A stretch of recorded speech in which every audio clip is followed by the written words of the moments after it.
Welcome to Optics paper, BSc Physics Main, Semester 6, Paper 3, 32nd lecture. Today we see law of Malus and double refraction. Law of Malus and double refraction. Two small topics.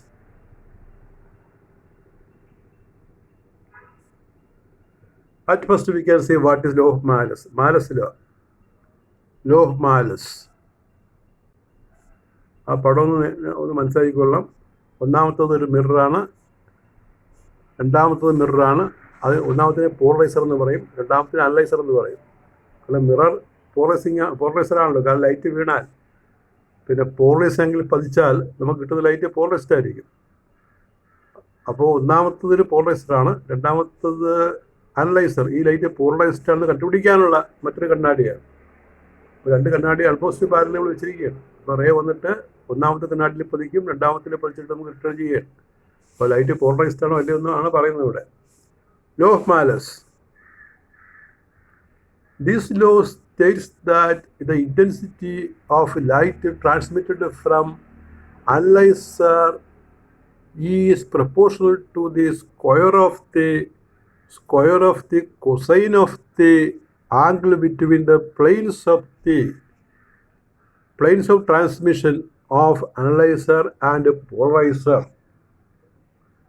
അതാണ് law of Malus. What is law of Malus? Law of Malus states that the intensity of light transmitted from analyzer is proportional to the square of the cosine of the angle between planes of transmission of analyzer and polarizer. അപ്പോൾ നമ്മൾ ഒന്നാമത്തെ മിററിനെ polarizer എന്ന് പറയും, രണ്ടാമത്തെ മിററിനെ analyser എന്ന് പറയും. അതിന് കാരണം ഇത്രയേ ഉള്ളൂ. ഒന്നാമത്തെ മിററിൽ ലൈറ്റ് പതിക്കുമ്പോൾ അത് റിഫ്ലക്റ്റ് ചെയ്ത് വരും. അപ്പോൾ അത് പതിക്കുന്നത് പോളറൈസിങ് ആംഗിൾ ആണെങ്കിൽ റിഫ്ലക്റ്റഡ് ലൈറ്റ് പോളറൈസ്ഡ് ആയിരിക്കും, മാക്സിമം പോളറൈസ്ഡ് ആയിരിക്കും. ബ്രൂസ്റ്റേഴ്സ് ലോ വെച്ച് പറയുമ്പോൾ അത് രണ്ടാമത്തെ മിററിൽ വീഴുകയാണ്. അപ്പോൾ രണ്ടാമത്തെ മിററിൽ വീണ് കഴിഞ്ഞാൽ അത് തിരിച്ചു കഴിഞ്ഞാൽ നമുക്ക് ആ പോളറൈസേഷൻ അളവ് മാറ്റാം. അപ്പോൾ ഇത് ഈ രണ്ടാമത്തിൽ നിന്ന് വരുന്ന ലൈറ്റ് പോളറൈസ്ഡ് ആണെന്ന് വിചാരിക്കുക. ഒന്നാമത്തെ മിറർ പോളറൈസ്ഡ് ലൈറ്റ് ഉണ്ടാക്കും, രണ്ടാമത്തെ വീഴുമ്പോൾ അതും ആ ലൈറ്റ് തന്നെ റിഫ്ലക്റ്റ് വിചാരിക്കുക. ഇത് മാക്സിമം പോളറൈസ്ഡ് ആണെങ്കിൽ അതിൻ്റെ ഇൻറ്റൻസിറ്റി കോസ് സ്ക്വയർ തീറ്റയ്ക്ക് പ്രൊപ്പോർഷണൽ ആണ്. കോസ് സ്ക്വയർ തീറ്റ, ഈ കോസ് തീറ്റ എന്ന് പറഞ്ഞാൽ ഈ രണ്ട് മിററിൻ്റെ പ്ലെയിനുകൾക്കിടയ്ക്കുള്ള ആംഗിളാണ്. ഇപ്പം നമ്മൾ ഈ രണ്ട് മിറർ കൊണ്ട് ഇൻഫിനിറ്റി ആയിട്ട് നീട്ടിക്കഴിഞ്ഞാൽ പാരലാണെങ്കിൽ angle 0, perpendicular angle 90.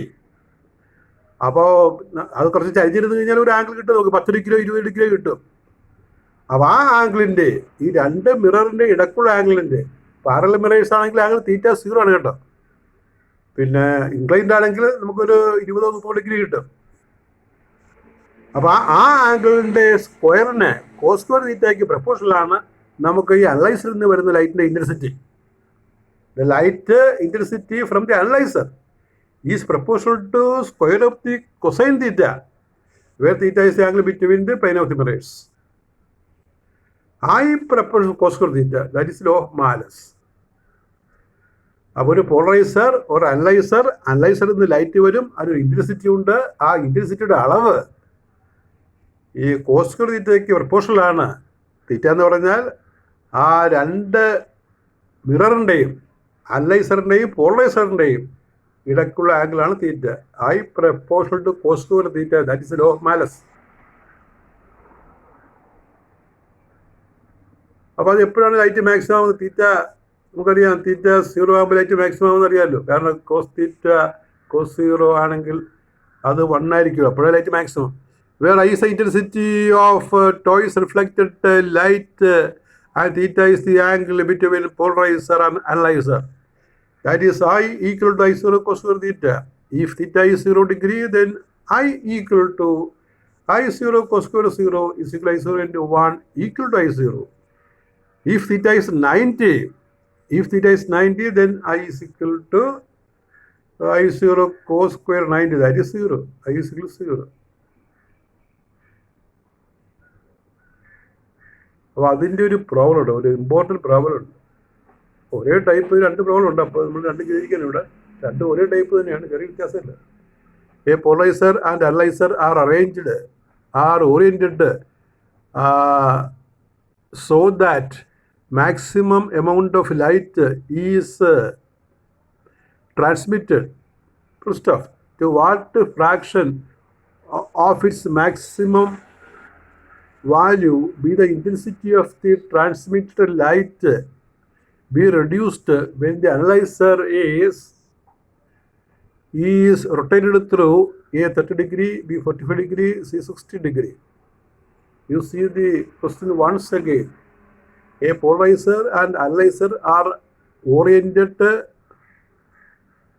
so that maximum amount of light is transmitted. First off, to what fraction of its maximum value be the intensity of the transmitted light be reduced when the analyzer is rotated through A 30, B 45 degree and C 60 degree. അപ്പോൾ ഓരോ കേസിലൂടെ intensity ratio കണ്ടുപിടിക്കാനാണ്. നമുക്ക് law of Marles എടുത്താൽ മതി. I is equal to I0 cos square theta. നമ്മുടെ law എന്ന് പറഞ്ഞാൽ I proportional to cos square theta ആണ്. ആ പ്രപ്പോർഷണാലിറ്റി നമ്മൾ is equal to കോൺസ്റ്റന്റ് ഇട്ട് മാറ്റുകയാണ്. ഇവിടെ കോൺസ്റ്റന്റ് I0 ആണ് മാക്സിമം ഇൻറ്റൻസിറ്റി. അപ്പോൾ I is equal to I0 cos square theta. That is law of Malus. I is I0 cos square theta. That is law of Malus. And what is the ratio of I by I0 when theta is 30? That's the first part. Theta 30 ആണെങ്കിൽ ഈ I by I0 എത്രയാണ് ചോദ്യം? അല്ലെങ്കിൽ I എന്ന് പറഞ്ഞാൽ I0യുടെ എത്ര മടങ്ങാണെന്നാണ് ചോദ്യം. That's the question. ഇവിടെ ശരിക്കും നോക്കൂ. Theta is 30 degree. I is I0 cos square 30. That is I0 into cos 30 അറിയാലോ √3/2 ആണ്. Square. That is I0 into 3/4. That is 0.750. അതായത് തീറ്റ 30 ആണെങ്കിൽ നമുക്ക് കിട്ടുന്ന light after toys reflection I is equal to I0 into 0.75. If theta is 45, I is I0 cos square 45. I0 into cos 45 is 1/√2. 1/√2 square. That is I0 by 2, 0.5 I0.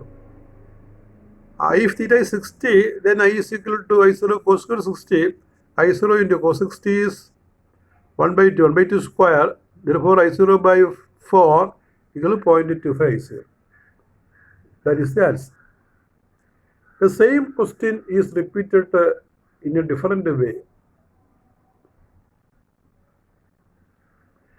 Light emerging from a polarizer is to be passed through an analyzer so that only 50%, 60%, 70%, and 80% of the incident intensity on the analyzer is required. You read it as required and the required at the emergence point. First off, calculate the angle between polarizer and the analyzer satisfying the requirements. Or read it again. Light emerging from a polarizer is to be passed through an analyzer so that only 50%, 60%, 70% and 80% of the incident intensity on the analyzer is required. At the emergence point, calculate the angle between the polarizer and the analyzer satisfying the requirements. അപ്പോൾ ഇവിടെ നമുക്ക് ലൈറ്റിൻ്റെ അളവ് വന്നിരിക്കുന്ന ratio I by I0 വന്നിരിക്കുന്നത്. I by I0 50% ആകണം, 60% ആണെങ്കിൽ 70% ആണ്, 80% ആണ്. അങ്ങനെ ഒരു 4 കേസായിട്ട് വന്നിരിക്കുന്നത്. അപ്പോൾ എല്ലാ കേസിലും നമുക്ക് I by I0യുടെ വാല്യൂ വന്നിരിക്കുന്നു.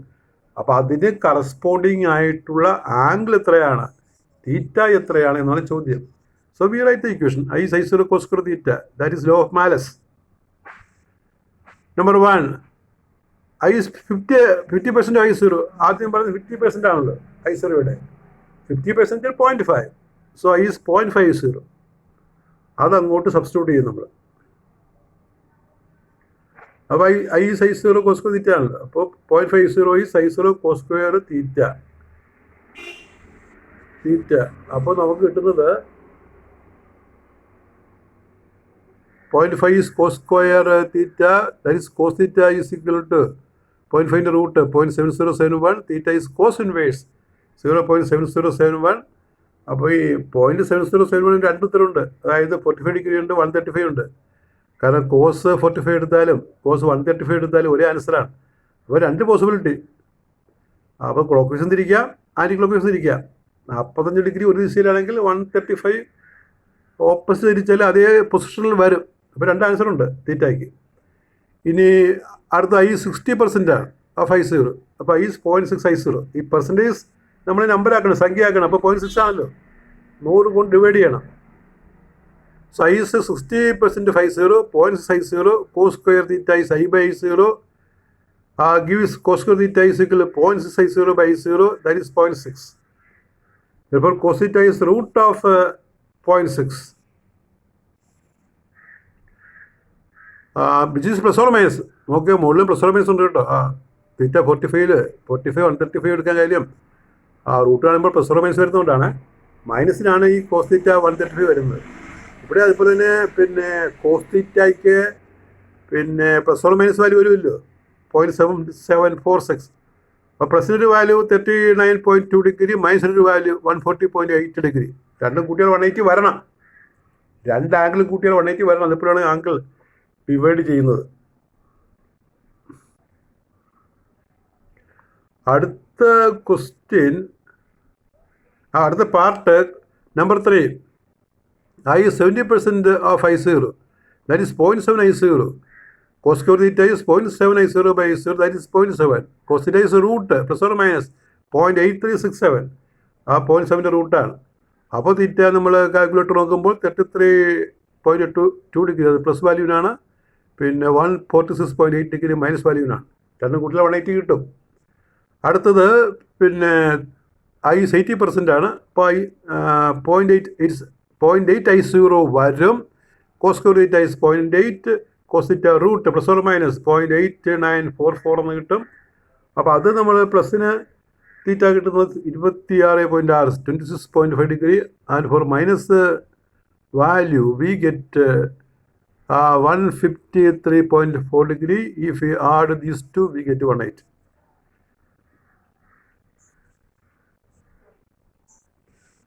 ഒരു രണ്ട് പ്രോബ്ലം കഴിഞ്ഞു. ഇനി നമുക്കൊരു ചെറിയ ടോപ്പിക്ക് ഇവിടെ പറയാം. That is double refraction. Double refraction, you understand the word double refraction, not diffraction. Diffraction കഴിഞ്ഞ ചാപ്റ്റർ ആയിട്ട് ഇവിടെ ഡിഫ്രാക്ഷൻ എന്നുള്ള വാക്കേ നമ്മൾ മിണ്ടുന്നില്ല. നമ്മൾ പറയുന്നത് ഡബിൾ റിഫ്രാക്ഷൻ, ഇരട്ട റിഫ്രാക്ഷൻ എന്ന് പറയും. എന്താ റിഫ്രാക്ഷൻ എന്ന് പറഞ്ഞാൽ, when a ray of light travels from one transparent medium into another, there is a bending. The bending of a ray of light when it travels from one transparent medium into another, അതാണ് refraction. ഇവിടെ double ആണ്. Double എന്ന് പറയാൻ അറിയാമോ? ഈ നമ്മൾ എയറിൽ നിന്ന് ഗ്ലാസ്സിലേക്ക് ഒരു റേ അയക്കുമ്പോൾ അത് ബെൻഡ് ചെയ്തിട്ട് ഒരു റിഫ്രാക്റ്റഡ് റേ കിട്ടും. ഗ്ലാസ്സിന് പകരം കാൽസൈറ്റോ കോട്സോ ആണെങ്കിൽ,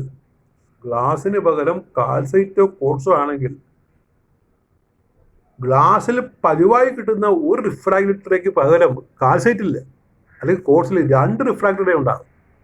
ഞാൻ പറഞ്ഞു മനസ്സിലാക്കുക. ലൈറ്റ് റേ എയറിൽ നിന്ന് ഗ്ലാസ്സിലേക്ക് കടത്തി വിട്ടാൽ ഒരു റിഫ്രാക്റ്റഡ് റേ ഉള്ളത്. ഗ്ലാസ്സിന് പകരം മീഡിയം കാൽസൈറ്റോ കോട്സോ ആണെങ്കിൽ ഒരു റിഫ്രാക്റ്റഡ് റേ കിട്ടുന്നതിന് പകരം രണ്ട് റിഫ്രാക്റ്റഡ് റേ കിട്ടും. ആ ഫിനോമിനെ വിളിക്കുന്ന പേരാണ് ഡബിൾ റിഫ്രാക്ഷൻ. അപ്പോൾ അതാണ് ഇവിടെ എഴുതിയിരിക്കുന്നത്. നോക്കൂ, ആ പടത്തെക്കുറിച്ച് ഞാൻ പറയാം. ഇതിപ്പോൾ ഒരു സെൻറ്റൻസ് നമുക്ക് നോക്കാം. എന്താണ് എഴുതിയിരിക്കുന്നത്?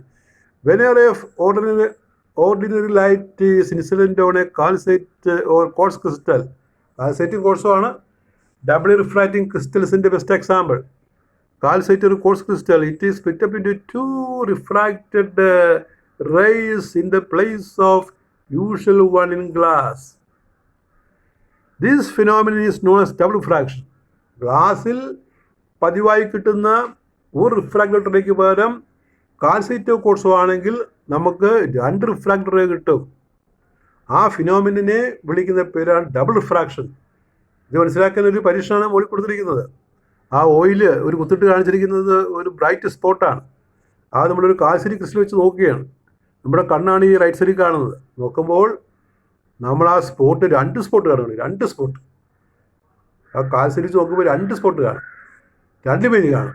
2 ഇമേജ് കാണാനുള്ള കാരണം ഈ കാൽസൈറ്റ് ഡബിൾ റിഫ്രാക്റ്റിംഗ് ആയതുകൊണ്ടാണ്. നമ്മൾ കാൽസൈറ്റ് കറക്കിയാൽ ഒരു ഇമേജ് നിശ്ചലമായിട്ട് നിൽക്കും, മറ്റേ ഇമേജ് അതിന് ചുറ്റും കറങ്ങും. അപ്പോൾ നിശ്ചലമായിട്ട് നിൽക്കുന്ന ഇമേജിന് നമ്മൾ ഓർഡിനറി ഇമേജ് എന്ന് പറയും. കറങ്ങുന്ന ഇമേജിനെ എക്സ്ട്രാ ഓർഡിനറി ഇമേജ് എന്ന് പറയും.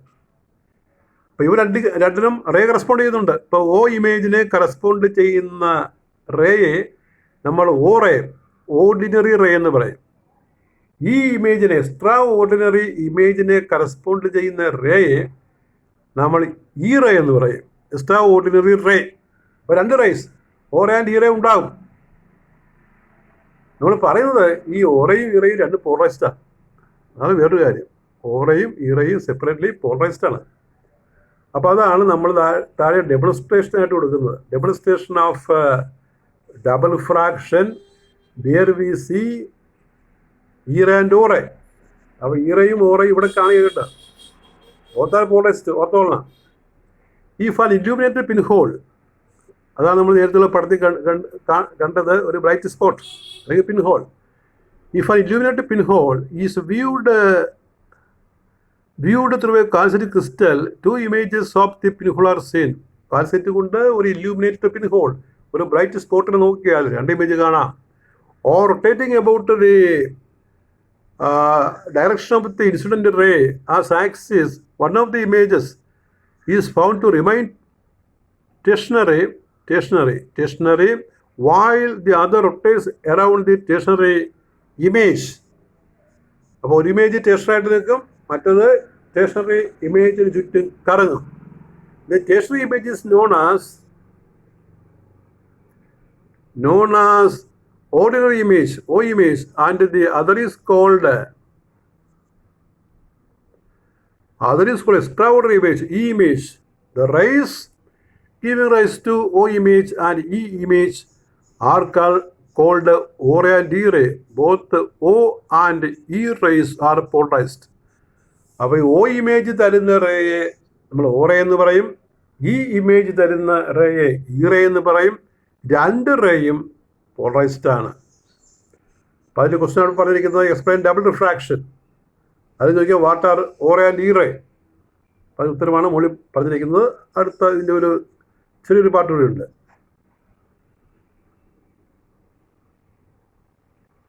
ഹൈജീനിസ് theory of double refraction.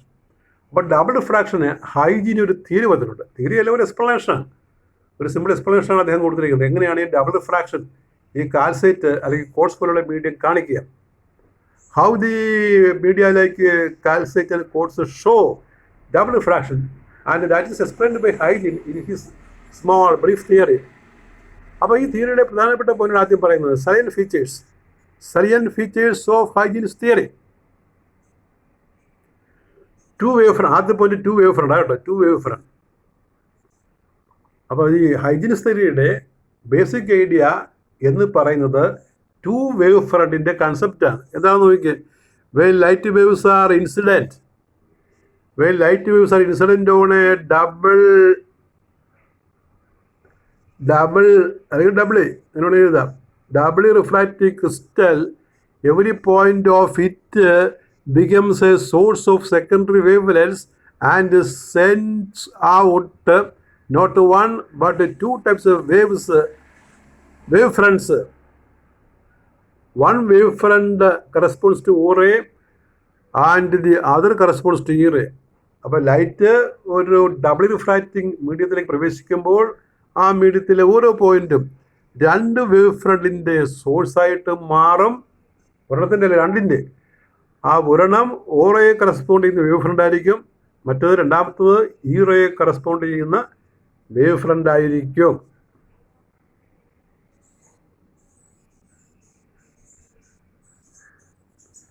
O ray case, O ray എന്ത് ചെയ്യുന്നു നോക്കാം നമുക്ക്. അപ്പോൾ ഈ ലൈറ്റ് അങ്ങോട്ട് കയറുമ്പോൾ കാൽസ്യത്തിലേക്ക് പ്രവേശിക്കുമ്പോൾ 2 റേയായിട്ട് സ്പ്ലിറ്റ് ചെയ്യും. ഒരേ ദിശയിൽ തന്നെയാണ് കേട്ടോ. ഒന്ന് O റേ, രണ്ടാമത്തെ E റേ. O റേക്ക് സംഭവിക്കും. For O ray the crystal is isotropic. Orange crystal isotropic ആണ്, കാരണം ഒരേ ഡെൻസിറ്റി പോലെ ഒരേ സാന്ദ്രത എല്ലാ ദിശയിലും കാണിക്കും, ഒരേ റിഫ്രാക്റ്റീവ് ഇൻഡെക്സ് എല്ലാ ദിശയിലും കാണിക്കും. For o ray the crystal is isotropic and homogeneous. Hence, the Ore travels with the same velocity in all directions in the crystal and the wavefront corresponding to it is spherical. Ore കാൽസൈറ്റിനകത്ത് പ്രവേശിച്ചാൽ എല്ലാ ഡയറക്ഷനിലും ഒരേ വേഗത്തിൽ പോകും, അതുകൊണ്ട് അതിൻ്റെ wave front spherical ആയിരിക്കും. ഓറെ double ഫ്രാറ്റിക് ക്രിസ്റ്റലിനകത്ത് നിർമ്മിക്കുന്ന wave front സ്പെറിക്കലാണ്. ഇനി നമുക്ക് ഈറയുടെ കാര്യം പറയാം. For e ray the crystal is anisotropic. ഈറയ്ക്ക് ക്രിസ്റ്റൽ ഐസോട്രോപിക് അല്ല, കാരണം പല ദിശയിലും പല രീതിയിലാണ് റിഫ്രാക്റ്റീവ്നെസ് കാണിക്കുന്നത്. Crystal is anisotropic. Hence the e ray has different velocities in different directions. അതുകൊണ്ട് ഈറയ്ക്ക് വ്യത്യസ്തമായ ദിശയിൽ വ്യത്യസ്തമായ വെലോസിറ്റിയാണ്. The wave front corresponding to e ray is spheroid. അതുകൊണ്ട് വേവ് ഫ്രണ്ട് സ്പെറിക്കൽ അല്ല, സ്പെറോയിഡ് ആയിരിക്കും, അല്ലെങ്കിൽ എലിപ്റ്റിക്കൽ സ്പെറോയിഡൽ ഷേപ്പ് ആയിരിക്കും. അതായത് ദീർഘ ഗോളം. എക്സാക്ട്ലി സ്പെറിക്കൽ അല്ല, സ്പെറോയിഡൽ ഫോം ആയിരിക്കും, നീണ്ടിരിക്കുന്ന ഗോളം പോലെ. അങ്ങനെയാണ് ഈറയുടെ വേവ് ഫ്രണ്ട്. ഇനി നമുക്ക് ഇതിനകത്തൊരു ഒപ്റ്റിക് ആക്സ് എന്ന് പറയുന്നൊരു വാക്കുണ്ട് എല്ലാ ക്രിസ്റ്റലും. ഒപ്റ്റിക് ആക്സസ് എന്ന് പറഞ്ഞാൽ ക്രിസ്റ്റലിലെ ഒരു ഡയറക്ഷനാണ്. ഒരു ആക്സ് എന്ന് പറഞ്ഞാൽ ഒരു ലൈനല്ല, ഒരു ഡയറക്ഷനാണ്. Optic axis a direction in a crystal in a direction parallel to optic axis or and e ray travel with same velocity. അതാണ് ഒപ്റ്റിക് ആക്സിൻ്റെ മീനിങ്. ഇപ്പോൾ കാൽസൈറ്റ് എടുത്താൽ, കോഴ്സ് എടുത്താൽ അതിനകത്തൊരു പ്രത്യേക ഡയറക്ഷനുണ്ട്. ആ ഡയറക്ഷൻ നമ്മൾ ഒപ്റ്റിക് ആക്സിൻ്റെ ഡയറക്ഷൻ എന്ന് പറയും. ആ ഡയറക്ഷന് പാരലായിട്ട് ലൈറ്റ് പോവുകയാണെങ്കിൽ ഓറയും ഈറയും ഒരേ സ്പീഡിൽ പോവും. അതുകൊണ്ട് ഡബിൾ റിഫ്രാക്ഷൻ ദൃശ്യമാകില്ല. നേരെ മറിച്ച് അർത്ഥം നോക്കൂ. In a direction perpendicular to optic axis, in a direction perpendicular to it, perpendicular to or inclined to optic axis, Ore and Ire travel with different velocities. ഈ ഒപ്റ്റിക് ആക്സിൻ്റെ ഡയറക്ഷനിൽ ചരിഞ്ഞ അല്ലെങ്കിൽ പെർപെൻഡിക്കുലറായിട്ട് ലൈറ്റ് സഞ്ചരിക്കുകയാണെങ്കിൽ അത് പോകുന്നത് വ്യത്യസ്തമായ സ്പീഡിലാണ്. The spherical wave front corresponding to o ray and elliptical wave front corresponding to e ray touch each other at the points on the optic axis at 2 points optic axis. അപ്പോൾ ഇങ്ങനെ വ്യത്യസ്തമായ സ്പീഡിൽ പോകുമ്പോൾ ഒരു ദിശയിൽ ഈ ഈറയുടെ വേവ് ഫ്രണ്ടും ഓറയുടെ വേവ് ഫ്രണ്ടും കൂട്ടിമുട്ടാറുണ്ട്. അത് നമ്മൾ പടത്തിൽ കാണിക്കും. നമ്മൾ നെഗറ്റീവ് പോസിറ്റീവ് ക്രിസ്റ്റൽ പറയാനുണ്ട്. അത് പറയുമ്പോൾ ഈ വേവ് ഫ്രണ്ട് ഒപ്റ്റിക് ആക്സിന് 2 പോയിന്റ് കൂട്ടിമുട്ടുന്നതാണ് പറഞ്ഞത്. അപ്പോൾ എന്ത് മനസ്സിലാക്കി? ഒപ്റ്റിക് ആക്സ് ഡബിൾ റിഫ്രാക്റ്റിംഗ് ക്രിസ്റ്റലിൻ്റെ ഒരു ഡയറക്ഷനാണ്. ആ ഡയറക്ഷന് പാരലായിട്ട് പോയി കഴിഞ്ഞാൽ ഓറയും ഈറയും ഒരേ വേഗത്തിൽ പോകും. നമുക്ക് ഡബിൾ റിഫ്രാക്ഷൻ വ്യക്തമാകില്ല, ദൃശ്യമാകുന്നില്ല. നേരെ മറിച്ച് അതിൽ പെർപെൻഡിക്കുലറായിട്ട് ലൈറ്റ് പോവുകയാണെങ്കിൽ, ഇൻക്ലൈൻഡ് ആയിട്ട് ലൈറ്റ് പോവുകയാണെങ്കിൽ ഓറയും ഈറയും വ്യത്യസ്തമായ വേഗത്തിലാണ് പോകുന്നത്. ഓറയുടെ വേവ് ഫ്രണ്ട് സ്പെറിക്കലാണ്, ഈറയുടെ വേവ് ഫ്രണ്ട് സ്പെറോയിഡലാണ്. എങ്കിലും ക്രിസ്റ്റലിനകത്ത് 2 പോയിന്റ് ഉണ്ട്.